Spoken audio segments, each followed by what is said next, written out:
हरे कृष्णा, राधे राधे। आप सबका वेलकम है वृंदावन सखी में। तो फ्रेंड्स, आज हम जानेंगे सर्दियों में लड्डू गोपाल जी को सुबह किस प्रकार उठाया जाए। तो देखिए, सर्दी बहुत अधिक हो गई है और ठाकुर जी को हम रात्रि को शयन कराते हैं, तो सुबह हमें गोपाल जी को उठाना भी होता है। और रात्रि को शयन कराते हैं तो आपको मैंने पहले भी बताया कि ठाकुर जी के पास कुछ खाने की सामग्री अवश्य रखें। तो अब गोपाल जी हमारे सोए हुए हैं और सुबह हो गई है, तो गोपाल जी को सुबह कैसे उठाएं। तो इस बात का विशेष ध्यान रखें, जब भी गोपाल जी को उठाएं सीधा ही पकड़ के गोपाल जी को ना उठाएं। गोपाल जी को चाहे सर्दी हो चाहे गर्मी हो, पहले 3 ताली दें इस तरह से, या फिर आपके पास घंटी हो तो घंटी बजाएं। ऐसे सीधे गोपाल जी को ना, फिर बड़े प्यार से सहलाते हुए प्रेम से, प्यारे उठ जाओ, हे गोपाल उठ जाओ, दिन चढ़ गया है गोपाल उठ जाओ। इस प्रकार जो यशोदा मैया भी गोपाल जी को उठाती थी, बड़े प्रेम से, लाला नैक उठ जा, लाला तेरे बाल गोपाल सखा तुझे पुकार रहे हैं, उठ जा से प्यार से बुलाते हुए ठाकुर जी को। देखिए, मैंने अच्छी तरह से गोपाल जी को सुलाया हुआ है। अब गोपाल जी को हम जगाएंगे, तो धीरे धीरे प्यार से सहलाते हुए गोपाल जी को हम इस तरह से उठाएंगे। तो ये गोपाल जी हमारे गए हैं जग। अब गोपाल जी को उठा के सबसे पहले तो हम ये नीचे का जो इनका गर्म बिस्तर है ये गोपाल जी का हटा देंगे। और आपने अगर बेड बिछाया है तो आप चाहें तो गोपाल जी को सोफे पे भी बिठा सकते हैं। पहले ये जो सामान मैंने खाने का रखा है ठाकुर जी का, इस जगह पे नीचे हटा देंगे। और ये जो मेरे पास तो सोफ़ा कम बेड है, अगर आपके पास आपने बेड अलग से बिछा रखा है तो आप ठाकुर जी को सोफे पे भी बिठा सकते हैं। ये वंशी रात को मैं ठाकुर जी के पास रख के सोती हूँ।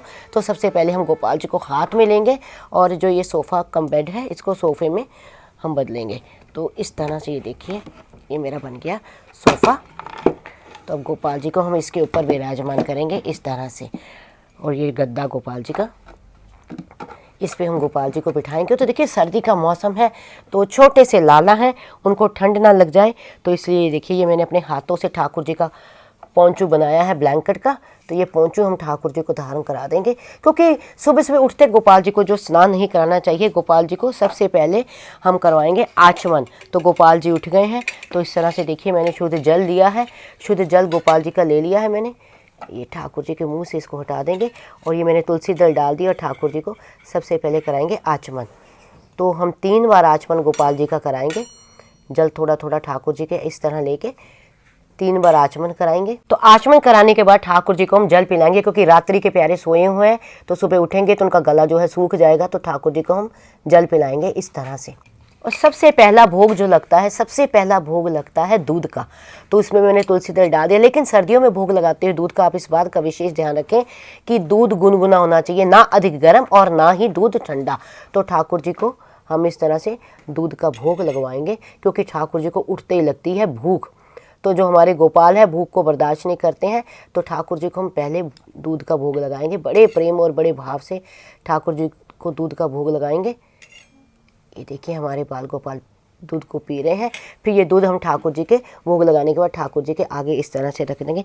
उसके बाद ठाकुर जी का हम मुंह साफ करेंगे। फिर उसके बाद जो भोग आपने ये फल इत्यादि जो आपके पास है वो ठाकुर जी को, मेवे हैं, ये भोग ठाकुर जी को आप इस तरह से लगाएंगे। यानी जो हमारे गोपाल जी हैं सुबह उठते उठते खाते हैं, इनको यही नहीं है कि आपने स्नान जैसे भोग लगाया स्नान करने के लिए आप भेज दें, ऐसे नहीं करना है। स्नान आपने बाद में कराना है। जब ठाकुर जी उठ गए हैं, इनको सुबह भोग लगा के बड़े आराम से, बड़े प्रेम से फिर इनको थोड़ी देर बिठाना है।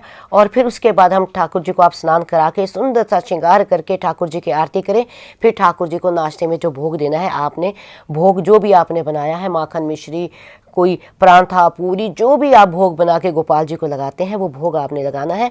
और अगर मैं ये सारा दिखाऊंगी तो वीडियो बहुत लंबा हो जाएगा, उसके ऊपर मैं अलग से वीडियो बनाऊंगी। तो आई होप आपको पता लग गया होगा कि सर्दियों में हमें गोपाल जी को सुबह किस तरह से उठाना है और उठते ही ठाकुर जी को पहला भोग आपने क्या लगाना है। फिर भी अगर आपके मन में कोई संशय, प्रश्न, क्वेश्चन, क्वेरी हो तो मुझे आप कमेंट बॉक्स में लिखिए। मैं प्रयास करूँगी आपके प्रश्नों का उत्तर देने का। और अगर आपको ये वीडियो अच्छा लगा हो, वीडियो को लाइक, शेयर, सब्सक्राइब करना ना भूलें। हरे कृष्णा, राधे राधे।